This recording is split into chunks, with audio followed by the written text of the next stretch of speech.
Que alegria e que satisfação de te ver aqui nesse primeiro episódio do Projeto 1K. O Projeto 1K é um projeto que eu decidi iniciar lá no Instagram, lá no @mauro.junior com 2 R's no final, que eu decidi montar uma conta do zero, R$0 investido, R$0 de rendimento em renda passiva e mostrar para vocês o racional por trás da montagem de uma carteira para a gente buscar os nossos primeiros R$1.000 de renda passiva mensal através de fundos imobiliários. Qual que é a grande ideia desse projeto? A ideia desse projeto é fazer com que você entenda o racional por trás, de como que se monta uma carteira de longo prazo, qual que é a importância de se investir no longo prazo, qual que é a importância de se reinvestir os proventos para a gente chegar naquela tão sonhada bola de neve dos proventos que permite que a gente vá conseguindo comprar cada vez mais cotas de uma pessoa que já fez mais do que isso na própria conta. Então eu resolvi colocar minha pele em risco e o meu próprio bolso para mostrar para você como que a gente consegue chegar lá. E eu já adianto para vocês, não é rápido, não é fácil, no sentido de que eu não estou aqui para te vender facilidade, certo? A ideia é, com muito esforço, com dedicação, você vai chegar lá. E eu vou te mostrar todo a lógica, qual que é o racional, como que a gente lê um balanço, como que a gente vê um relatório do fundo imobiliário, porque se não for assim, você não está investindo de uma forma profissional. Não é recomendação de investimento. Pelo amor de Deus, o dinheiro é meu, se eu ganhar mérito meu, se eu perder mérito meu, não repita, não invista nos mesmos fundos que eu. Tome suas próprias decisões. A ideia aqui ela é educacional, então aprenda através das atitudes que eu tomo a você tomar as suas e escolher os seus ativos, fechou? Antes de mais nada, o que é um fundo imobiliário? Qual que é a ideia desse troço, Eu vou contar a historinha para vocês, talvez isso aí vá facilitar a vida de vocês para entender o que é o fundo imobiliário. Então basicamente imagine o seguinte, você tem R$150 mil, vamos supor, e você resolve comprar, resolve investir no mercado imobiliário aí da sua cidade e você resolve comprar um imóvel, tá ok? Com R$150 mil, o que é que você consegue comprar aí na sua cidade? Então, com certeza, se você morar num grande centro, não deve ser o melhor imóvel, aquele mais bem localizado, aquele que paga o melhor aluguel. Possivelmente vai ser num bairro um pouco mais afastado, num tamanho um pouco menor, numa qualidade de construção menor e naturalmente, se a qualidade dessa construção do local e tudo mais é menor, você vai ter inquilinos numa qualidade menor. Às vezes é uma pessoa que vai te dar um calote um mês ou outro, enfim. Só que qual que é o grande problema de você investir em imóveis, Isso eu estou falando para uma pessoa comum. Você está pegando basicamente todo o seu patrimônio e colocando num único imóvel. E existe o risco da pessoa te dar calote, existe o risco de, imagina que tem um problema estrutural no prédio, alguma situação mais grave dessa e basicamente você deixou seu dinheiro parado apenas num local. Qual que é a grande vantagem do fundo imobiliário? O fundo imobiliário é o quê? Uma comunhão de pessoas, uma comunidade de pessoas que basicamente a gente pega o nosso dinheiro, compra uma cota de um fundo imobiliário, a gente vai pegar nosso dinheiro e dar na mão de um gestor.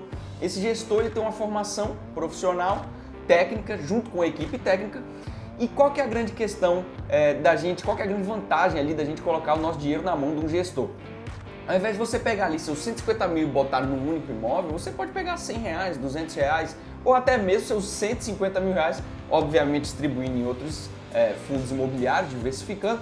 Mas o que vai acontecer? Quando o gestor ele pegar R$100 de um, mil do outro, 10 mil do outro, ele vai ter um montante absurdo de dinheiro na mão que vai permitir com que ele compre os melhores imóveis da localidade. Então, ao invés dele comprar, por exemplo, aquele seu imóvel de R$150 mil, vamos supor que era uma lojinha comercial num bairro mais afastado. Ele vai ter condições de juntar, 100, 200 milhões de reais e comprar o melhor shopping da sua cidade. Onde que a gente vai ter um melhor rendimento?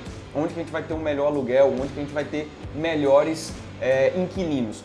Com certeza é no shopping, certo?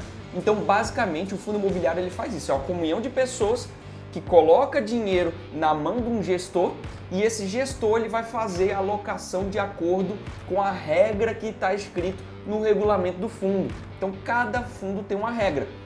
E é por isso que você tem que ler o regulamento do fundo para você saber onde é que diabo o gestor está colocando seu dinheiro. Ele está investindo em laje corporativa? Ele está colocando seu dinheiro em shopping, em galpão logístico, em cemitério? Sim, tem fundo imobiliário de cemitério. Ou é um fundo que é para desenvolvimento, né? Que o gestor ele compra um terreno, constrói determinado imóvel e bota para vender. Enfim, você tem que saber onde que está sendo empregado o seu dinheiro, mas basicamente o fundo imobiliário é isso, é uma comunhão de pessoas que entregam o seu dinheiro na mão de um gestor e esse gestor, já que é fundo imobiliário, ele vai empregar esse dinheiro no ramo imobiliário. E por que eu sou tão apaixonado pelos fundos imobiliários? Quais são as grandes vantagens ali de se investir no fundo imobiliário? Basicamente não dá nem para contar nas duas mãos. Se você olhar, com pouco dinheiro você já consegue ter acesso aos melhores imóveis do Brasil.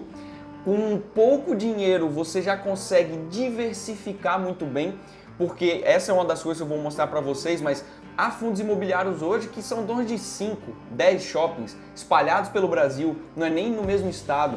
Há fundos que são donos ali de 10, 15, 20 galpões logísticos. Então com pouco dinheiro você já consegue diversificar esse seu investimento. É uma opção de altíssima liquidez. E o que é a liquidez? Liquidez é o seguinte, imagine que você estava lá com o seu imóvel de 150 mil. Se você quiser vender hoje, você consegue vender? Hoje, eu quero dinheiro hoje. Se você levar para um caso muito extremo, talvez seja até possível você ter esse dinheiro na sua mão hoje, né? Se você conseguir um adiantamento, mas você vai ter que baixar muito o valor do imóvel. Então imagina que você vai fazer uma loucura, você vai fazer, eu vendo por 40 mil, mas eu quero dinheiro na mão. Alguém vai te entregar 40 mil, certo? Mas, pô, o seu imóvel vale 150. O fundo imobiliário a gente já não tem esse problema. Como ele é negociado na bolsa de valores e por isso ele é uma renda variável, né? Você consegue comprar e vender com altíssima velocidade. Isso é liquidez, é a velocidade com que você consegue se desfazer daquele produto. Além disso, tem um ponto que eu já citei, né? Que a gente está colocando o nosso dinheiro na mão de um profissional. Então imagina só que sou muito rico, eu tenho lá 10 milhões de reais e eu quero comprar galpões logísticos. Imagina, eu sozinho, batendo perna pelo Brasil todo, atrás de um galpão logístico. É diferente quando você pega e terceiriza para uma pessoa que é especializada nisso. Ela tem acesso às melhores empresas, aos melhores produtos e ela vai, além de comprar um imóvel, botar para alugar, vai reformar, ele vai cobrar, vai botar na justiça. Então assim, você na verdade tem um baita de um empregado à sua disposição, que é o tal do gestor do fundo. E a gente inclusive tem que cobrar responsabilidade dele. E o último ponto, que eu quero falar para vocês é o seguinte: existe uma lei, uma regrinha que diz que o fundo imobiliário ele é obrigado a distribuir 95% do lucro líquido dele semestralmente. Que danado é lucro líquido? Lucro líquido é muito simples. Pega todas as receitas, tira todas as despesas, isso aí vai dar o lucro líquido. E o fundo imobiliário ele é obrigado a voltar para a gente 95% de tudo, de todo o lucro dele. Semestralmente, sendo que a praxe aqui no Brasil ficou que os gestores eles pagam mensalmente. Então é dinheiro caindo no seu bolso todo santo mês. E isso daí faz com que a gente consiga aos poucos ir aumentando cada vez mais os nossos aportes. E é isso que eu vou mostrar para vocês aqui no Projeto 1K. Antes ainda de a gente partir para a nossa prática, eu queria falar para vocês, explicar assim, de forma bem simples, quais são os tipos de fundos imobiliários que a gente tem. Isso é muito importante a gente saber, porque a partir do momento que a gente sabe quais são esses fundos imobiliários, a gente consegue ter noção dos possíveis retornos, dos possíveis riscos, do possível tempo que a gente vai ter que deixar lá. Então assim, é primordial que você saiba qual que é cada tipo de fundo imobiliário. Basicamente, a gente tem 4 tipos de fundo imobiliário na nossa bolsa de valores. São eles: fundo de tijolo, fundo de papel, fundo de fundo e fundo de desenvolvimento. O que é cada um desses nomezinhos? Você vai ver que é muito simples e até lógico, o próprio nome já faz muito sentido. Então vamos lá. Vamos primeiro para o fundo de tijolo. Esse é o mais comum que existe aí na indústria dos fundos imobiliários. O que é? Simplesmente o gestor está literalmente comprando tijolo. Ele está comprando já um galpão pronto, ele está comprando um shopping que está pronto, ele está comprando um prédio, uma laje corporativa, um prédio inteiro que já está pronto, e aí ele vai disponibilizar o aluguel para, enfim, vai buscar ali pessoas ali para alugar aquele imóvel. Esse é o fundo de tijolo, é o mais simples da gente entender. Partindo para o próximo, a gente sabe que tem o fundo de desenvolvimento. O próprio nome também já explica muita coisa. Basicamente, o gestor ele vai comprar, por exemplo, um terreno, ele vai construir alguma coisa e depois ele vai vender. Então, por exemplo, ele pode construir e vender tudo que eu falei antes. Ele pode construir e vender casas, ele pode construir e vender um galpão logístico, enfim. Mas basicamente você sabe que vai envolver construção e vai envolver uma pós-venda daquele imóvel. Partindo para o próximo, a gente tem o tal do fundo de papel. Aqui, se você é um investidor muito iniciante, eu vou ter que voltar algumas casas aqui para que você consiga entender. Mas basicamente, o fundo de papel ele é um fundo formado por CRIs. Então, você sabe que o mercado financeiro é cheio de letrinha e não vai ser diferente aqui, mas você vai entender muito bem o que é isso. O que é o CRI? É o Certificado de Recebíveis Imobiliários.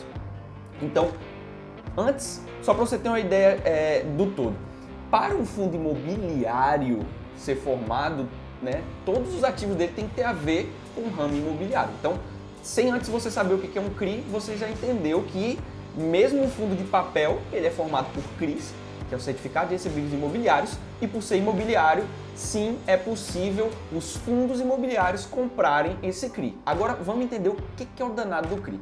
Mais uma historinha para contextualizar para você. Imagina o seguinte, imagina que tem uma construtora, certo? E essa construtora, ela quer construir, né? Ela quer comprar um terreno, ela quer construir um prédio lá com, sei lá, 50 andares e, obviamente, ela quer ter lucro nessa situação, certo? Agora imagine o seguinte, ela comprou o terreno, construiu e vendeu todos os imóveis. Quando é que ela vai receber esse dinheiro? Quando que o dinheiro dessa construção vai estar na mão dela? Vai ter gente que vai pagar à vista, vai ter gente que vai dar metade agora e vai dividir o resto em 10 anos, vai ter gente que não vai dar entrada nenhuma e vai dividir em 30 anos, vai ter gente que vai dividir em 20 anos e 15 anos. Então assim, a construtora ela vai ter de fato aquele dinheiro na mão depois de algumas décadas, certo? Sendo que a construtora ela tem que pagar funcionário, ela tem que pagar os materiais que ela comprou, ela tem que pagar... Ela inclusive tem que comprar novos terrenos e partir para novas construções, certo? Então assim, a construtora ela não pode ficar esperando o tempo passar, né, para daqui a 30 anos ela ter esse dinheiro na mão para ela continuar crescendo. Então o que ela faz? Ela tem algumas opções para ela levantar dinheiro para cumprir com as obrigações dela. Uma delas é o quê? Ela pode pegar um empréstimo, ela pode tentar se financiar de alguma outra forma, ela pode, sei lá, vender parte da empresa, ela tem um monte de jeito que ela pode fazer. Mas uma das formas é justamente emitindo CRIs. Então, o que acontece? Raciocina comigo. Imagina que esse prédio que ela construiu aí de 50 andares, daqui a 30 anos, o último inquilino vai estar pagando a sua última prestação. E ao longo desse tempo, quando chegar lá nos 30 anos, ela recebeu ali 100 milhões pela construção do prédio. Eu estou chutando um número completamente aleatório aqui, não sei nem quanto é que custa um prédio. Então ela vai receber 100 milhões ao final desse prazo. Sendo que a empresa ela precisa do dinheiro hoje. Então o que ela faz? Ela vai numa securitizadora, não é num banco, certo? Ela vai numa securitizadora e ela fala com a securitizadora o seguinte, ela fala, olha só, eu construí um prédio e daqui a 30 anos eu vou receber todo o montante que é de 100 milhões de reais. Mas eu queria adiantar esse dinheiro para mim. Quanto é que você me paga? E aí a securitizadora, né, ela tem uma equipe ali por trás que ela consegue fazer a avaliação. Peraí, esse cara realmente vai receber 100 milhões? Quem que está comprando os apartamentos desse cara? São pessoas que têm condição de pagar? São pessoas que não têm condição de pagar? E a securitizadora ela vai fazer uma análise de risco desse empreendimento e ela vai chegar para a construtora e vai falar o seguinte, veja só, você vai me dar a sua expectativa de receber 100 milhões no futuro, tá comigo? Então a partir de agora, ao invés de você, construtora, receber os pagamentos de todo mundo que comprou seus andares lá, eu vou receber o seu pagamento, ou seja, a securitizadora que vai receber os 100 milhões aí em 30 anos e ela vai entregar na mão da construtora, por exemplo, 70 milhões. Ou seja, esses 100 milhões no futuro, feita a análise de risco pela securitizadora, hoje no presente, 30 anos mais recentemente, vamos dizer assim, vale 70 milhões. Então a empresa, ao invés de receber 100 milhões no futuro, vai receber 70 milhões agora. A securitizadora vai, pega, entrega os 70 milhões para a empresa está feliz da vida, ela vai continuar cumprindo as suas obrigações de pagar funcionário, comprar novo terreno e tocar sua vida. Mas não é só isso que acontece. A securitizadora, ela tem algo que é muito valioso na mão dela, certo? Ela tem uma expectativa de crédito de 100 milhões para 30 anos. O que a securitizadora faz? Ela vira para o mercado e fala, gente, eu tenho aqui uma expectativa de crédito de 100 milhões em 30 anos. Alguém quer comprar? E aí pessoas podem comprar, fundos podem comprar, certo? E é a partir daí que nasce o CRI. Sendo que a securitizadora ela não é boba. Ela não vai chegar e simplesmente acreditar na empresa e vai falar assim, ah não, beleza, tá, eu vou receber tudo, mas e se alguém deixar de pagar? Então, para que exista esse CRI, né, para que exista esse certificado de recebíveis imobiliários, a securitizadora obriga e exige da construtora garantias, porque vai que alguém deixa de pagar. Então, o que acontece? A construtora ela fala assim, ó, simples assim, se a pessoa que comprou deixar de pagar, não tem problema, o andar daquela pessoa é seu e o andar aqui vale X milhões. Então ela coloca em garantia alguma coisa. Então, só para dar uma recapitulada para você entender, isso eu estou falando principalmente com o iniciante. Para quem já entende um pouquinho mais, só de falar CRI, o cara já sabe, basicamente, já consegue entender a dinâmica. Mas voltando e dando uma geral nessa dinâmica. Então, uma construtora constrói, ele não recebe o dinheiro hoje, obviamente, porque ele tem que esperar o pessoal que comprou pagar, e isso vai demorar muito tempo. Ele tem essa expectativa de crédito no longo prazo. Ele vira para a securitizadora e fala, olha, eu queria emitir um CRI. A securitizadora fala, ok, vou emitir. Primeiro, vou ver se de fato seus imóveis valem isso. Vou ver se está tudo certo, se toda a documentação está certa e eu quero uma garantia sua. Essa garantia vai ficar lá acordado no contrato, que é o termo de securitização, e caso de algum problema, a securitizadora ela vai exigir ali, né, na lei quais foram os bens ali que foram dados como garantia. A securitizadora, né, vira para o mercado e fala, gente, 100 milhões em 30 anos, quem quer? E as pessoas e os fundos vão lá comprar. Então, voltando tudo, basicamente um fundo de papel, ele é formado por CRI. Então, o fundo de papel, o gestor ele tem recurso e ele consegue escolher onde que ele vai colocar esse dinheiro, para quem que ele vai financiar. E naturalmente, se você é um investidor pessoa física, assim como eu, a gente tem a capacidade de analisar muito mal e porcamente um CRI. Por quê? A gente tem que analisar quem que está, qual a empresa que está construindo, para quem que ele está vendendo, se tem algum problema, se tem problema jurídico, se o valor é aquele mesmo, se a garantia é boa. Então, quando a gente coloca o dinheiro na mão de um gestor de fundo de papel, ele está fazendo esse trabalho pela gente. Então, hoje a gente tem fundos de papel com 50 CRIs, 70 CRIs. Então, assim, ele para analisar cada um desses contratos aí que as securitizadoras fazem e é nisso que a gente acaba entrando, certo? E o último fundo é o tal do fundo de papel. E o último fundo é o tal do fundo de fundo. Fundo de fundo, mais uma vez, o próprio nome já está explicando. É um fundo que compra participação em outros fundos. Então, é um fundo que ele compra participação em fundo de desenvolvimento, de tijolo e fundo de papel. Então, vamos lá. Eu não gosto muito de ficar determinando regras para investir, porque, na verdade, eu não acredito muito nisso. E aí eu quero calma de vocês. Óbvio que existem regras máximas, né? Mas na verdade, a gente como investidor, a gente tem que ter a capacidade da gente escolher por nós mesmos. E a regra principal que eu quero te explicar aqui, né, é a regra do travesseiro. Então assim, aí você vai falar, o que esse cara tá falando? O que isso tem a ver com o Projeto 1K? O que eu quero te dizer é o seguinte, eu vou mostrar para vocês o modo que eu vou montar a carteira e não tem problema nenhum se você discordar, se você investir para você de outro modo, porque na verdade o que importa é a regra do travesseiro.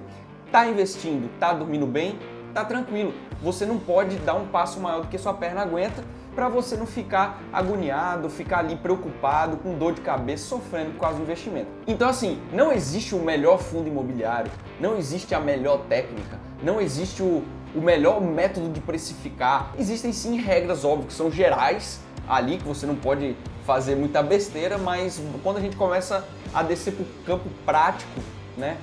O investidor ele tem muita liberdade ali para investir do jeito que ele quiser. Então assim, sinta-se livre para você concordar ou discordar, não tem problema nenhum.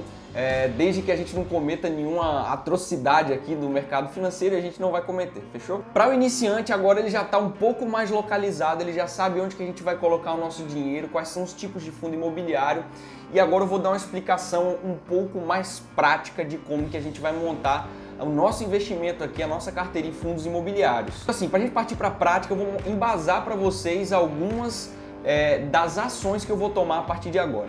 A primeira delas é o seguinte: nesse projeto eu vou fazer um aporte mensal de R$2.000, ok? Então todo santo mês eu vou investir R$2.000 e vou reinvestir os proventos à medida que eles forem caindo mês a mês. Uma coisa que eu vou montar também vai ser uma reserva de oportunidade, com esses mesmos R$2.000, eu não vou fazer aporte maior que isso.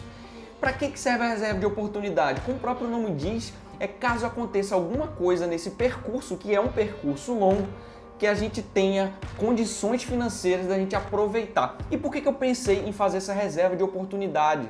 Porque esse ano, 2022, eu ia falando que vem, eu tô perdido. Hoje é que dia? Nem sei que dia hoje, ó. 4 de janeiro. E eu tô achando que eu tô em 2021 ainda, mas vamos lá. Esse ano, 2022, outubro, a gente tem eleições. Quem vai ganhar as eleições? Eu não tenho a menor ideia. Mas sempre é período de volatilidade na Bolsa de Valores. O que é a volatilidade? É a amplitude das movimentações ali, das cotações dos ativos negociados em bolsa. Então esse ano, independente de quem quer que ganhe, que perca, até chegar na eleição, é um período de muita volatilidade, é um período de oportunidade para a gente. Então dos R$2.000, 10% eu vou constituir uma reserva de emergência. Minto, uma reserva de oportunidade. E onde que eu vou colocar essa reserva de oportunidade? Você pode colocar no Tesouro Selic, você pode colocar num fundo de renda fixa.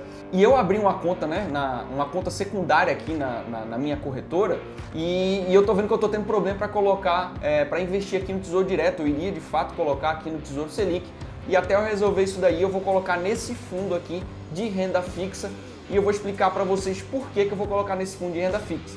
Vou colocar nesse fundo aqui, ó, Trend DI Simples, fundo de investimento em renda fixa. Porque ele é D+0, ou seja, no momento que eu precisar resgatar, eu vou resgatá-lo, e ele não tem taxa de administração. Então, eu sei que esse valor que a gente vai colocar é um valor...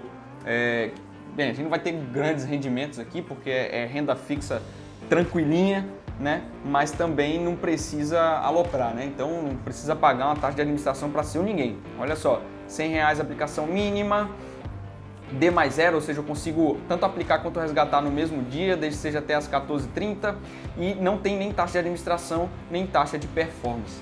Então, pronto, colocamos aí 10% do valor que a gente vai aportar mensalmente já nesse fundinho aí de renda fixa. Feito o primeiro aporte ali na nossa reserva de oportunidade até outubro, são 10 meses, a gente vai ter ali R$2.000 para a gente, né, ao longo do período. Não necessariamente eu vou fazer esse aporte lá em outubro, mas até outubro a gente está criando ali uma condição para as surpresas que podem vir. Lembrando que pode ser que dê certo, pode ser que dê errado, e o mercado, né, a Bolsa de Valores é assim, a gente não tem certeza das coisas, a gente trabalha com premissas. E a minha premissa que eu estou seguindo agora é o seguinte: esse ano é um ano de muita volatilidade, vou guardar um pouco desse dinheiro para uma oportunidade que, quem sabe, pode surgir. Pode ser que não surja oportunidade nenhuma, sei lá, e os preços só sobem e era melhor ter investido ao longo do tempo, tudo bem. Mas se o mercado cair, eu vou ter condições de estar comprando e entrando em ativos com melhor preço. O próximo ponto que eu queria falar para vocês é a relação, né, de 3 fatores extremamente importantes, que é a relação risco, retorno e tempo. Não tem como você, e seria maravilhoso se tivesse, mas não tem como você investir, colocar seu dinheiro no investimento que tenha altíssimo retorno, com baixíssimo risco, e esse dinheiro fique preso pouco tempo, certo? Não tem como. Para você ter um retorno maior, você tem que abrir mão de pelo menos uma ou até mesmo das 2 outras variáveis. Então, quando a gente parte para o investimento em fundo imobiliário, naturalmente a gente está colocando o nosso dinheiro onde? Na renda variável. E se é renda variável, sim, eu estou colocando o quê? Um pouco mais de risco nessa equação, visando ter um pouco mais de retorno.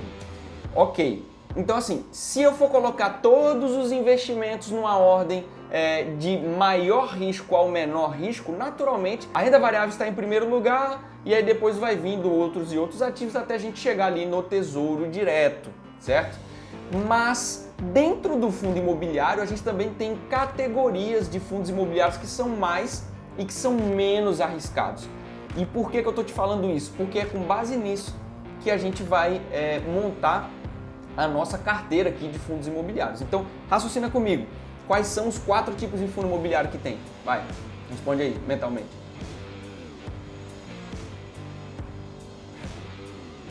Aê, é isso aí.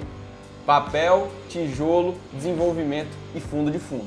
Se eu for colocar na ordem do mais arriscado ao menos arriscado, o mais arriscado é o de desenvolvimento. Por quê? Ele envolve mais incertezas.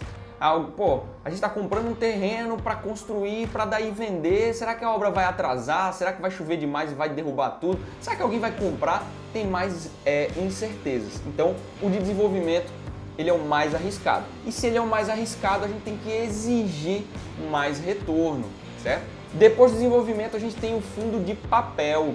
Lembra que no fundo de papel a gente está investindo em CRI?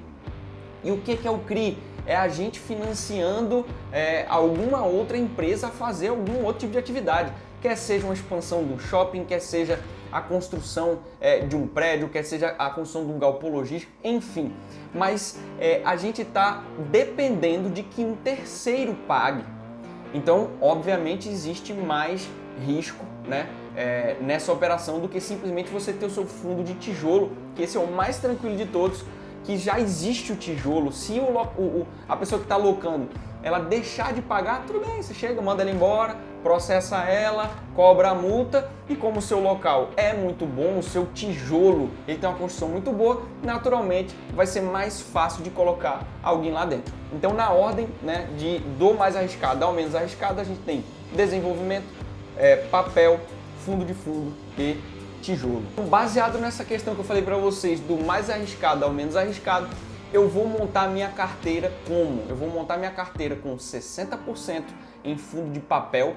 Sim, eu estou buscando mais risco. E naturalmente, se eu estou buscando mais risco, eu estou buscando mais retorno. E 40% em fundo de tijolo. Isso já desconsiderando ali aqueles 10% que eu deixei para reserva de oportunidade. Ou seja, eu fiz as contas aqui em algum lugar.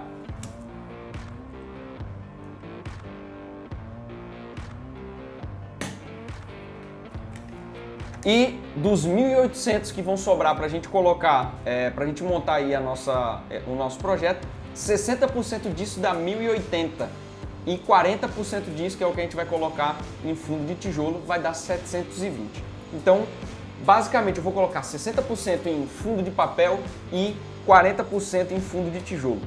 Esse 60% eu vou distribuir hoje, né, em 2 fundos de papel, vou comprar 2 fundos de papel hoje. E os 40% do fundo de tijolo, eu vou comprar 3 fundos de tijolos. Basicamente, um de shopping, um de laje corporativa e um de galpão logístico. Então, bora deixar de enrolação agora e vamos partir literalmente para a prática. Eu vou mostrar para vocês como é que eu analiso os fundos imobiliários na hora de comprar.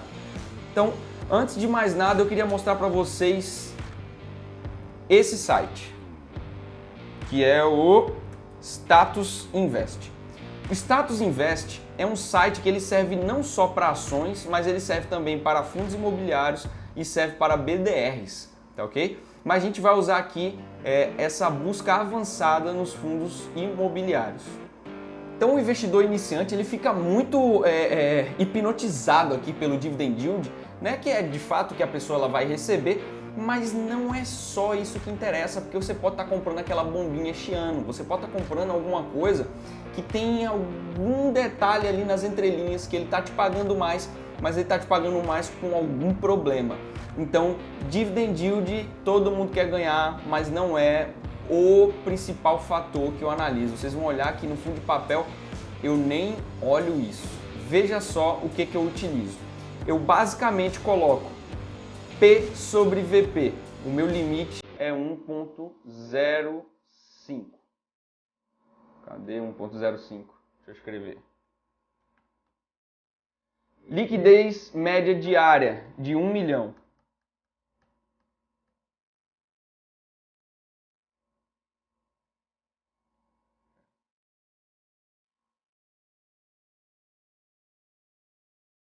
Aqui na busca avançada a gente consegue filtrar todo tipo de fundo imobiliário com as métricas que a gente quiser. E eu vou mostrar para vocês quais são as métricas que eu utilizo na hora de escolher o fundo de papel. Então eu vou explicar o que são essas métricas que eu vou colocar, mas eu vou mostrar para vocês antes na prática como que é. Então basicamente segmento, eu coloco aqui papel, gestão ativa, P sobre VP de 0 a 1,05. Cadê? Liquidez média diária de 1 milhão e patrimônio de 1 bi. Aqui tem quanto? 1 milhão, 1 bi. Pronto. Quando eu coloco em buscar, ele já vai colocar aqui todos os fundos imobiliários que se enquadram, né, nesses filtros aqui em cima. Fundo de papel, gestão ativa, P sobre VP de 0 até 1,05, liquidez diária no mínimo de 1 milhão e patrimônio no mínimo de 1 bilhão. Explicando para vocês por que é isso daqui. Vamos começar aqui na liquidez diária. Lembra da liquidez quando eu falei para vocês que a liquidez é a velocidade com que você consegue se desfazer daquele ativo? E que um imóvel físico você demora muito mais do que um ativo na bolsa de valores?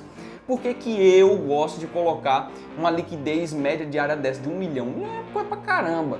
Eu consigo comprar, eu consigo vender, e principalmente vender em caso de problema, eu consigo vender, eu consigo me desfazer desse papel muito rápido, muito rápido. Então não vou ter problema de liquidez. Se eu quiser me desfazer de um papel, não vou ter problema de ser obrigado a ficar, ninguém querendo comprar esse papel de mim. Inclusive tem gente que usa esse valor menor, não tem problema. Você quer diminuir mais ali, quer colocar 500 mil, não tem problema. Eu coloco 1 milhão, ok? Patrimônio é todo o montante, volume de dinheiro que o fundo tem. Também é um valor extremamente alto. Eu gosto de colocar valores altos. Por quê? Porque o gestor ele tem condições, ele tem ali bala na agulha para conseguir comprar os melhores lugares. Eu não quero saber de fundeco com 50 mil reais, estou exagerando, certo? Mas eu quero dizer assim, eu quero estar junto de quem está com a grana, que tem condições de entrar nos melhores empreendimentos. Outra coisa, P sobre VP, é uma métrica extremamente simples. Eu sei que é mais uma daquelas siglas e o que eu sugiro a você é que veja essa aula aqui mais de uma vez, vá anotando, isso de fato é um estudo, certo? Pense aí no seu futuro. Mas P sobre VP é uma métrica extremamente simples. Basicamente é o seguinte, vou dar um exemplo para vocês com o valor de um carro, tá ok? Imagina que você comprou um carro e esse carro vale 100 mil reais, certo? Esse é o valor que você tirou da concessionária, 100 mil reais. Assim que você tira da concessionária, se você virar uma esquina e for querer vender, alguém vai querer comprar seu carro por 100 mil reais? Duvido muito. Ah, mas é zero, tudo bem. Tirou da concessionária, já não está mais valendo. Então, existem dois preços, tá ok? Tem o preço que ele vale, eu não estou nem considerando que o carro já tem 1 ano de rodado. Mas sim, você tirou literalmente da concessionária e colocou fora da concessionária, já está no seu nome. Tem o preço que de fato ele vale e tem o preço que de fato as pessoas pagariam pelo seu carro, certo? Vamos imaginar o seguinte, seu carro é 100 mil, você tirou da loja, é um carro que está saindo de linha, vem apresentando muito problema, enfim, todo mundo fala mal do seu carro. Você tirou da loja, botou fora, vai ter alguém querendo pagar ali 80 mil no seu carro, logo de cara. Então quando a gente vê o P é justamente quanto que as pessoas querem pagar no seu carro e o VP é o valor de fato do seu carro. Quando a gente olha aqui em relação aos fundos imobiliários, é basicamente o preço negociado na bolsa, é o P, e o VP é o valor patrimonial. Se eu pegar todos aqueles galpões logísticos, botar em leilão, vender aquele troço, quanto é que eu consigo? Quanto que vale a construção? Ah, vale 1 bilhão. Beleza, esse é o valor patrimonial. Mas se hoje na Bolsa de Valores, vamos supor que a gente está passando por uma crise, e o mercado está querendo te pagar 800 milhões no seu galpão que vale 1 bilhão. Então essa relação, essa métrica aqui de P sobre VP diz o seguinte, Quanto maior o valor, mais caro ele está sendo pago no mercado. Quanto menor, mais descontado está. Então, vamos mostrar aqui só para título de exemplo. Então, vou colocar aqui em ordem só para facilitar a vida de vocês. Então, hoje, Canip 11 está sendo negociada a 1,05. O que isso quer dizer? Que o preço que está sendo negociado na bolsa, dividido pelo valor que de fato vale, está 1,05, ou seja, ele está 5% mais caro do que o quanto ele de fato vale. E quando a gente vem aqui para, por exemplo, RBRR11, que está 0,97, o que isso quer dizer? Que RBRR11 está sendo negociado com desconto de 3% em cima do valor dele. Qual que é a grande questão disso daí? Infelizmente, o investidor iniciante, ele se pega muito a preço. Só que ele se pega a preço do jeito errado. Porque eu garanto para vocês o seguinte, eu dei o exemplo de um carro que você tirou da concessionária por 100 mil reais e esse carro todo mundo fala mal. Todo mundo fala mal, é uma droga esse carro, ninguém quer comprar. Agora vamos pensar ao contrário, imagina que você vai comprar um imóvel, certo? E você tem 500 mil reais e você vai comprar um imóvel. E aí você lá olhando seus classificados e você entende de imóvel, você mora muito tempo no local, você entende da região e nos classificados você vê um imóvel grande, enorme, na beira da praia por 400 mil. Aí você olha, caramba, peraí, tem alguma coisa de errado aí. E quando você vai lá olhar, na verdade o grande problema é o seguinte, morreu alguém da família, o pessoal está com dívida e estão querendo se desfazer logo do imóvel. Você que entende do imóvel, para e pensa, caramba, o imóvel tá bom, bem localizado, grande, é o que eu quero e o pessoal na verdade está desesperado para vender. Então na verdade eu estou pagando menos do que ele vale. Então você compraria esse imóvel? Eu compraria. Só que o que acontece com as pessoas ali, principalmente o investidor iniciante, quando ele vai entrar na bolsa, eu quero que vocês prestem muita atenção nisso. O investidor iniciante parece que ele tem a tendência a sempre querer estar vendo a sua conta positiva e verdinha. Mas, como eu já falei para vocês no início, isso aqui é renda variável e naturalmente o preço ele vai oscilar para cima e para baixo o tempo inteiro. Se a gente tiver um pensamento de longo prazo, o que a gente quer fazer? A gente quer comprar imóveis mais caros ou mais baratos do que de fato eles valem? E eu acho que se você tiver um pouquinho de raciocínio lógico, você vai concordar comigo que a gente quer comprar mais barato, certo? Eu quero pagar 500 mil num imóvel que vale 1 milhão, pô. Eu não quero pagar 2 milhões num que vale 1 milhão. Sendo que qual que é o problema? O investidor iniciante, ele se apega àquela danada daquela cotação do preço e ele tem um sentimento errado. Então eu vou dar um exemplo para vocês. Do coronavírus para cá, tudo caiu. Fundo imobiliário caiu, ação caiu, tudo caiu. Teve gente se desfazendo dos fundos imobiliários, falando, meu Deus, está caindo, eu vou para renda fixa. Sabe o que eu fiz nesse período? Eu comecei a comprar mais. Por quê? Porque o mercado ele é feito de ciclos. Então o mercado ele é feito de ciclos de baixa, ciclos de alta. Quanto tempo demora esse ciclo? Varia muito, ainda mais no Brasil, que a gente é exposto a um monte de problema, a gente é um país emergente, então naturalmente esses ciclos eles acabam sendo bem mais rápidos. Mas poxa, se eu posso comprar um apartamento de 1 milhão por 100 mil e ele tá bom, ele tá novo, não é problema não, é só porque tem alguém desesperado querendo vender. Por que eu vou querer vender o meu também? Na verdade eu quero comprar. Então assim, vocês têm que começar a girar essa chavezinha dentro da cabeça de vocês para entender como que funciona a lógica do mercado. Então, por exemplo, os fundos imobiliários vieram caindo muito. O que eu fiz? Eu comecei a comprar cada vez mais, melhorando o preço da minha carteira. Eu sei que daqui a 6 meses, 1 ano, sei lá, os fundos imobiliários vão subir. E subir para mim é ruim, porque, gente, grava uma coisa, nós somos acumuladores de cota. É isso. A gente vai aprender a ler um relatório, a escolher muito bem um fundo imobiliário e sabe quando é que a gente vai vender esse negócio? Quando as premissas forem mudadas. Então, se eu comprei um fundo imobiliário que me entrega valor, que tem sei lá, um galpão logístico, CRIs maravilhosos, enfim. A gente parou, a gente perdeu tempo, a gente estudou aquele troço e a gente comprou um fundo maravilhoso.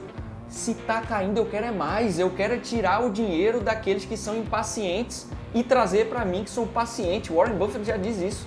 É assim que a gente enriquece, é tirando dinheiro dos impacientes e trazendo para os pacientes.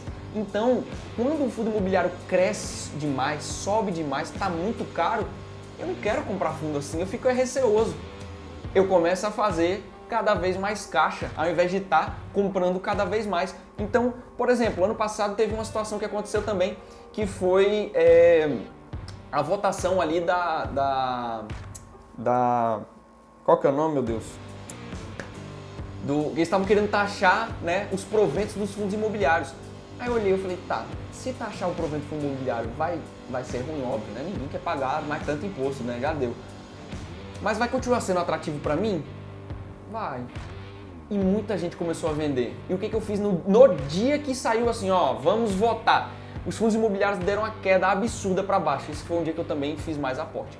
Então a gente tem que começar a pensar de uma forma diferente, sair da manada. A gente tem que parar de pensar igual a todo mundo e entender as nuances ali por trás de cada decisão nossa. Então, voltando aqui, né? Eu quero comprar fundos imobiliários, certo? Que estejam no máximo 5% mais caro. Eu não quero pagar mais do que isso. Eu não quero pagar mais do que isso. Por quê? Porque tem um outro conceitozinho que a maior parte das pessoas não vê, que é o seguinte. O investidor iniciante, ele só olha para isso aqui, ó, dividend yield. Basicamente, até o próprio Status Invest ele já explica o que é. Mas basicamente o que é o dividend yield? É quanto o fundo imobiliário te repassou ali de proventos, dividido pelo valor da cota no dia que ele passou os proventos. Meu Deus, que loucura! O que eu quero dizer é o seguinte, imagina só que um fundo imobiliário está sendo negociado a R$100.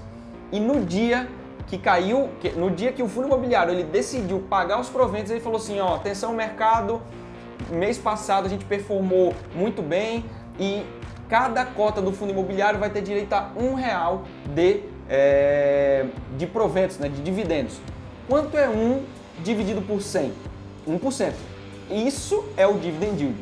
Vamos supor que mês que vem o fundo imobiliário ele continua pagando outro R$1. Porém, a cota ela se valorizou. Ela saiu de 100 para R$110. Quanto que isso vai dar em termos de dividend yield? Deixa eu fazer a conta aqui. Vai dar 0,9%. Vamos pensar agora que a cota continuou pagando R$1, porém o fundo desvalorizou.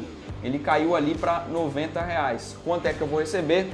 1,11%. É o seguinte, o investidor iniciante, como eu já falei, ele gosta de ver isso aqui, ó, dividend yield. Ele quer ver o dividend yield dele nas alturas, sendo que o dividend yield é um indicador falso, na minha opinião. Por que ele é um indicador falso? Ele não diz respeito à realidade do investidor. Você vai entender o que eu estou falando. O dividend yield, que nem eu já expliquei, ele é calculado como quanto de provento foi pago pela cota dividido pelo valor da cota. Dando mais um exemplo uma vez, se a cota pagou R$1 e ela custa R$100, é 1% de dividend yield. E aí tudo bem. Mês que vem, se ela paga R$1 e ela caiu para 90, é aquela continha lá que eu já tinha mostrado para vocês. Mas isso não quer dizer nada. Por quê? Porque o que vai servir para a gente, o que de fato é importante, não é o dividend yield, é o yield on cost, YOC. Que diabo é yield on cost? Yield on cost, na verdade, é o valor que você recebeu de proventos dividido por quanto você pagou na cota. Então não adianta de nada você olhar o dividend yield daquele fundo falando assim, ah, ele pagou R$1 e ele vale 100, 1%. Tá, mas tu pagou quanto nela, meu filho? Ah, eu paguei R$120. Tu pagou R$120 numa cota que te pagou 1, então peraí, deixa eu voltar aqui pra conta. Então, cara, você não recebeu 1%, você recebeu 0,83%. Tá ok? Então, o yield on cost é muito mais importante do que o dividend yield. E para você ter rendimentos bons, você tem que fazer compras boas, você tem que pagar barato. E é por isso que a gente tem que mudar, né? A briga é tentar colocar isso na cabeça das pessoas, é mostrar que, pô, o preço se importa. O preço importa. Eu sei que ao longo do tempo, à medida que os ciclos forem acontecendo, naturalmente vai ter uma hora que os preços dos fundos imobiliários vão estar muito caros. Naturalmente a gente vai estar comprando menos. E quando cair é quando a gente compra mais. Mas o preço sim, ele importa. Então é por isso que eu uso essa métrica aqui, do P sobre VP até 1,05. Eu não quero pagar caro em fundo imobiliário, porque esse dividend yield não me serve de nada. O que vai me servir de fato é o yield on cost. Então, colocado aqui essas premissas então de P sobre VP, liquidez média diária e patrimônio, o que eu vou fazer? Eu vou simplesmente colocar de trás para frente. E eu quero comprar o mais barato de todos esses daqui, que passaram no meu crivo. E aí, o que a gente vai fazer a partir de agora? É agora que a gente cai para dentro da leitura dos relatórios aqui dos fundos imobiliários. Não vou colocar a leitura aqui do relatório. Se você tiver curiosidade, se você quiser que eu faça a leitura de um relatório, se você quiser sugerir um fundo imobiliário para que eu faça a leitura de um relatório para decifrar para vocês aí um pouco mais, por favor, coloque aqui nos comentários, sugira aí um nome, que quem sabe eu também não faço um outro projeto desse, que é decifrando aí os relatórios. Ficou até bom o nome, para a gente conseguir entender cada vez mais. Mas basicamente, né, vou dar só uma passada aqui no relatório para vocês darem uma olhada. O relatório é o gestor conversando com você, explicando, por exemplo, qual que é o retorno dele, onde que ele investe, onde que está, quantos são os CRIs, qual que é o retorno dele. E isso daqui é riquíssimo para a gente conseguir definir de fato onde que a gente vai investir, certo? Então, não vou fazer a leitura aqui para não ficar um vídeo extremamente longo, mas se você tiver curiosidade, por favor, coloque aí nos comentários que eu paro para fazer uma leitura, fechou? Bem, então a gente vai partir agora para as compras, né? Literalmente para as compras dos fundos de papel. Ainda vamos depois ver os outros. Lembrando, é 1.080, já que são 60% dos 1.800, né? 1.080 dividido por 3, já que eu vou comprar 3 fundos de papel e literalmente vão ser esses 3 aqui, ó, RBRR11, MXRF11 e o MCCI11, vai dar R$360 para cada um. Aí a gente vem para o nosso home broker. Se vocês olharem aqui, ó, já está aqui com o saldo dos 1.800, né? E eu vou colocar aqui cada um dos papéis para a gente comprar. Então, para que vocês entendam, isso aqui é um home broker, né? Aqui eu já coloquei as cotações dos 3 fundos imobiliários e que a gente vai comprar. E agora a gente tem que fazer a conta, né, para ver quantos fundos a gente vai poder comprar. Então, R$360 dividido por R$102 está dando aí 3,5. Não dá para comprar meio fundo imobiliário. Então a gente vai ter que comprar apenas 3 fundos. Para vocês entenderem, vamos focar só nesse quadradinho aqui. O que é isso? Aqui vem o nome do fundo, qual que é o valor da última negociação dele e quanto que ele está acima ou abaixo da abertura do pregão, certo? Aqui na esquerda vocês podem ver que existe aqui, ó, compra. E à direita existe a venda. Então aqui é todo mundo que está fazendo suas ofertas de compra do melhor ao pior preço, certo? Então quem quer pagar mais está acima, quem quer pagar menos vai lá para baixo. E da venda a mesma coisa, da venda mais baixa até a venda mais alta. Então tem gente aqui, ó, que está oferecendo 57 papéis a 102 e tem um camaradinho aqui querendo comprar um papel a 101,98. E vocês vão ver que eu vou colocar a minha ordem agora e eu vou ficar na frente dele, que eu vou colocar 101,99. E vocês vão ver que eu entrei aqui, ó. Eu sou essa pessoa, certo? Que é a corretora 3 aqui, é a XP, e eu tô entrando aqui com 3 papéis. E a gente vai deixar a ordem rolar, certo? Então vocês vão ver que vai ficar aqui subindo e descendo, já variou aqui para 102,13. Vamos ver se no final do dia aí vai ser comprado ou não. Vamos partir agora para o RBRR11. Então, agora ele está sendo cotado a 98,74, 75, né? É o melhor preço de venda e de compra 68. Eu vou colocar uma ordem aqui a 98,69. Então 360 dividido por 98,69 dá 3,64. Então eu vou comprar também 3 papéis. Então compra 3 papéis do RBRR11 a 98,69. E vamos comprar nossos 3 papéis da RBRR a 98,69. E eu tô aqui, ó. Aí quem colocar o preço antes vai passando na frente e não tem problema nenhum. Vamos agora no MXRF11. Então, o que a gente vai fazer? O total são R$ 1.080. A gente vai colocar uma ordem de compra, já colocamos na verdade, né? Uma ordem de compra ali de 3 papéis a 98,69 e 3 papéis a 101,99. Então, a partir de agora a gente vai colocar, a gente vai ter que fazer a conta tirando a diferença do meio de um com o meio do outro. E está dando 477,96. 477,96 dividido pelo valor do MXRF agora que está aí a melhor compra, né? Tá 9,94, né? 9,94.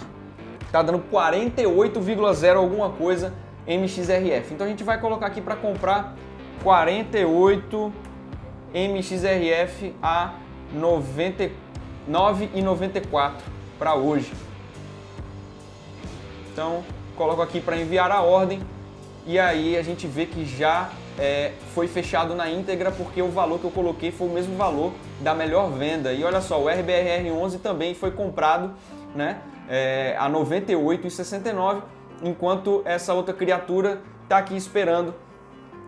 Vamos ver se aí, quanto tempo que vai ficar, se é que eu vou ser executado, né? Se é que eu vou ser executado na ordem. Mas aí a gente ainda vai fazer a análise e a escolha aí dos outros fundos imobiliários, tanto de logística quanto de shopping e de laje corporativa. Vamos lá, quando eu vou para lajes corporativas eu mudo um pouquinho aqui os termos, né? A única coisa que eu mudo é a questão do patrimônio, porque laje corporativa, se eu colocar patrimônio de 1 bi, sobra muito pouco fundo. E lajes corporativas, a gente tem que, mais uma vez, tem que sempre estar lendo o formulário lá, o regulamento, os relatórios do fundo. E uma das coisas mais importantes, é isso que eu quero mostrar aqui para vocês, vou até abrir o site novamente, site do Funds Explorer. Aqui eles têm ranking de FIIs, certo? A gente consegue separar por setores, mas por que eu prefiro o outro? Porque esse daqui, o Status Invest, ele atualiza logo o preço. O Funds Explorer não atualiza logo, então a questão sobre o VPA fica desatualizado. Mas um dos fatores que eu gosto de ver aqui é esse, ó. Então, laje corporativa, eu desmarco tudo e eu coloco aqui, ó. Cadê? Ó, quantidade de ativos, vacância financeira, vacância física, P sobre VPA, liquidez diária e... cadê o patrimônio líquido? Patrimônio líquido. Então, basicamente, aqui estão todos os fundos de laje corporativa, certo? E algo que me preocupa muito, muito, muito, e eu sou conservador em relação a essa questão, é vacância física, vacância financeira e quantidade de ativos. O que é a vacância física e vacância financeira? Basicamente, os fundos de tijolo, eles têm uma ABL, que é a área bruta locável. É basicamente do que está construído, o que a gente consegue utilizar. E esse percentual aqui de vacância física é justamente quanto dessa área disponível para alocação, ou seja, uma área que ela consegue rentabilizar, quanto que tem disponível, quanto que está vago. Então, por exemplo, a gente consegue olhar que tem fundos aqui que estão 100% vagos. Como é que eu vou comprar um negócio desse que está vago? Como é que eu vou receber aluguel? Como é que eu vou receber alguma coisa disso? Então, a vacância física, quanto menor, melhor, ou seja, 0%, e vacância financeira, quanto menor, né? Ou seja, não há ali 0%, melhor. Por quê? Qual que é a diferença entre vacância física e vacância financeira? Às vezes é possível a gente estar com um fundo, um fundo imobiliário qualquer desse daí, com vacância física e sem vacância financeira. Mas como assim? Porque às vezes vamos supor que um determinado inquilino ele rompe o contrato e esse contrato envolve multa. Então, por exemplo, a gente está com o espaço dele vago, mas a multa dele é de 1 ano de aluguel que seria para frente. Então a gente tem a vacância física, mas não tem a vacância financeira. Então essa é uma hora que a gente tem que analisar com muito cuidado, para a gente não comprar um fundo imobiliário vazio. Até porque eu quero cotas, né? Eu quero os proventos disso daí mensalmente. E obviamente quantidade de ativos é bom porque é diversificação. Caso alguém saia, não vai doer tanto ali, né? Não vai doer tanto ali no fundo imobiliário. Então a gente consegue enxergar que tem diversos tipos, né? Tem aí desde esse fundo com 64 cotas, que aí você vê, é 0 e 0, mas ele é um fundo exclusivo ali de agências bancárias do Banco do Brasil, se não me engano. Até fundos ali que tem 20, 10, 9, enfim. Então, mais uma vez, eu vou parar aqui para analisar e no final eu mostro para vocês qual é o fundo de laje corporativa aí que eu estou comprando. E aí, voltando para o Status Invest, né, naqueles valores que a gente colocou, deu basicamente esses 6 fundos imobiliários. E aí, quando eu abro cada um dos fundos imobiliários, eu consigo dar uma olhada. Isso aqui não é um relatório, é o próprio Status Invest, certo? Mostrando aqui, né, uma olhada assim, né, em relação à inadimplência e vacância. Então, por exemplo, olha só esse fundo imobiliário. A gente tem um edifício aqui, ó, 0 vacância, 0 inadimplência, 27 vacâncias, 0 inadimplência, 12 vacância, certo? Porém, os outros ali, um ou outro com um pouco de vacância. Então, normalmente eu não gosto de pegar mais do que 20% de vacância porque já é forte, é muita coisa parada, certo? Esse aqui, por exemplo, ó, o HGRE11, 55 de vacância, 30 de vacância, 43 de vacância, 19, 17. Tem um aqui que eu tinha visto que ele está completamente vago. Então, não é o tipo de fundo que eu gosto de investir, porque eu quero já com gente alugando. Vamos dar uma olhada nesse XPPR11? Olha só, tudo 0. 0 inadimplência, 0 vacância. 0 inadimplência, 0 vacância. Então é um que já vale a pena para daí sim eu ir lá ler o relatório. Eu não tomo a minha decisão com base apenas nisso. É isso que eu quero deixar muito claro para vocês. Isso aqui, eu uso esses filtros porque é muito fundo imobiliário. Imagina se você fosse ler todos os relatórios de todos os fundos imobiliários. Vai demorar um século. Então eu uso esses filtros para eliminar o que eu não quero, né, dentro ali da minha diretriz, para daí sim eu ir lá ler. Então, por exemplo, esse daqui é um fundo relativamente pequeno em termos de diversificação, são 5, né? 5 prédios, e ele tem uma distribuição por estado que eu não gosto, é apenas São Paulo. Mas dependendo da situação, pode ser que a gente acabe ficando com ele, não sei. Vamos ver se a gente acha alguma outra coisa melhor. Então, ó, esse aqui tá ficando, é um que eu vou abrir o relatório. Esse outro é outro também que eu vou abrir o relatório. Vamos agora para o PVBI 11. São apenas 3. Eu já começo a ficar preocupado também, porque eu não gosto de pouco, né? Porque vai que alguém sai daqui, eu tenho que dar uma olhada lá no relatório. Às vezes é uma empresa só que aluga um imóvel desse todo, se ela sair é 1/3 do patrimônio que fica parado, né? Então, a partir de agora eu vou dar uma lida nos relatórios, vamos ver o que vai sair daqui. Então, basicamente, eu acabei de ler aqui 6 relatórios de fundo de laje corporativa e é assim que o negócio funciona. E vários eu não tive pretensão nenhuma de investir, muitos fundos aqui com alta vacância física, alta vacância financeira. E tem 2 fundos que eu acabei me interessando, que foi o RBRP11 e o Vino11. Esses 2, eles apresentaram características muito boas e vão ser basicamente esses 2 aí que eu vou comprar as cotas agora. E fazendo as contas aqui, eu vou comprar 2 cotas de cada um. Então, RP11, vamos comprar 2 cotinhas dele também. Bem, melhor venda tá 7.790, melhor compra 7.781. 80, né? Vou colocar aqui 7781. Vamos ver se a gente é executado comprando 2. E fomos executados, compramos 2 aí a 7781. E agora a gente vai comprar o Vino 2 também, tá pouca diferença, né? Então eu vou colocar aqui a 54 também para a gente entrar logo na nossa compra, né? São 2 de Vino 11.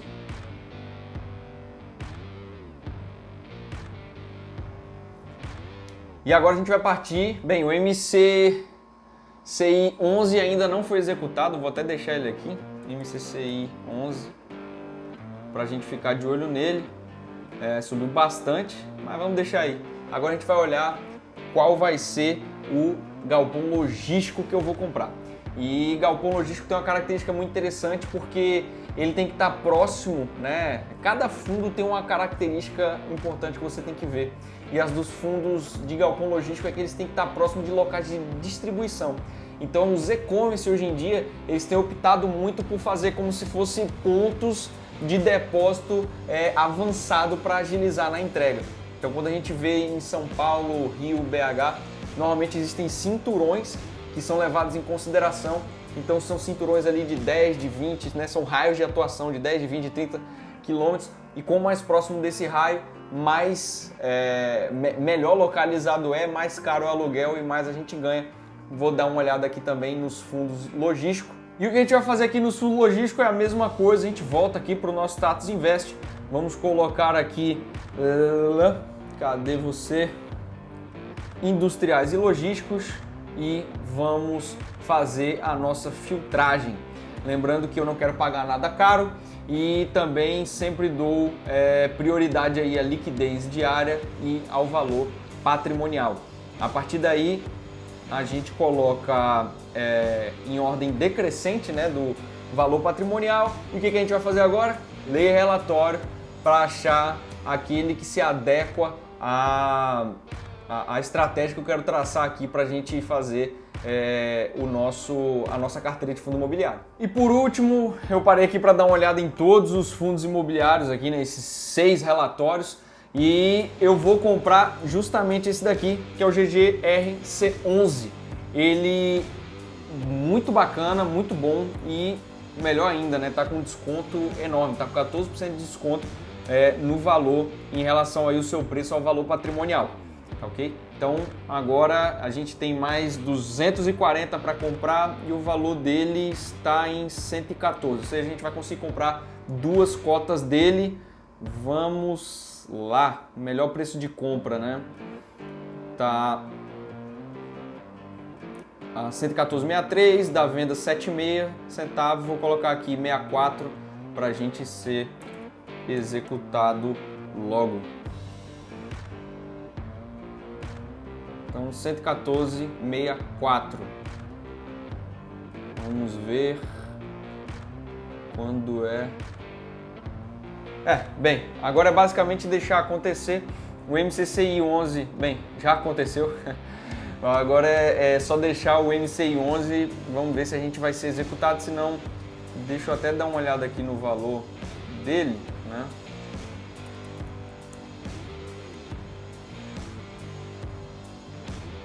Para ver qual que é o valor patrimonial dele. O valor patrimonial dele é 102,58 e ele aqui agora está sendo negociado a 102,47, ou seja, ainda está abaixo do valor patrimonial, que é o que eu gosto de fazer, e eu não vou ficar perdendo muito tempo aqui não. Então eu vou editar aqui a minha ordem e vou colocar para 102,43. Às vezes acontece. A gente coloca um valor e não executa. 102,42. Coloca 42 que tem pouca gente nesse valor. Então modifiquei. Vamos ver se já a gente é executado. E para encerrar esse vídeo, a última coisa que eu quero mostrar para vocês é um documento que surge toda vez que a gente compra ativos na Bolsa de Valores, que é a nota de corretagem, e ela é importantíssima para você. Por quê? Porque é através dela que a gente vai controlar o nosso preço, a gente vai controlar o nosso preço médio, que a gente, quando fizer vendas, se obtiver lucro, que a gente vai emitir, né, o nosso DARF, né, que é o documento de arrecadação fiscal, ou mesmo, né, dizer para a Receita Federal que a gente está com prejuízo. e isso daqui vai servir para a gente controlar a partir de agora a nossa carteira. Então vamos aqui para a tela. Então simplesmente eu tenho aqui, ó, gerar sua nota de negociação, hoje, né, como a conta é nova, só tem a data de hoje, e eu abro a nota de corretagem. Isso aqui vale um vídeo à parte só para a gente explicar cada um dos itens que tem aqui dentro. Mas basicamente a gente já tem aqui, ó, todas as compras que a gente fez, cada um dos fundos imobiliários, cada uma das quantidades em cada preço e o valor, certo? A gente percebe que, olha só, a taxa operacional ela está zerada. O que isso quer dizer? Que não há corretagem para a gente comprar fundos imobiliários, porém a gente tem taxa aqui, ó, de liquidação 31 centavos e emolumentos 6 centavinhos, que a gente vai ter que levar em consideração também. Onde que eu vou montar a minha carteira para que a gente tenha visualmente o valor aí, né, exato, que isso vai começar a tomar proporção, vai ser no próprio Status Invest. Então aqui eu vou lançar a nossa carteira e vai ser através dela que eu vou fazer esse controle e vou mostrar para vocês.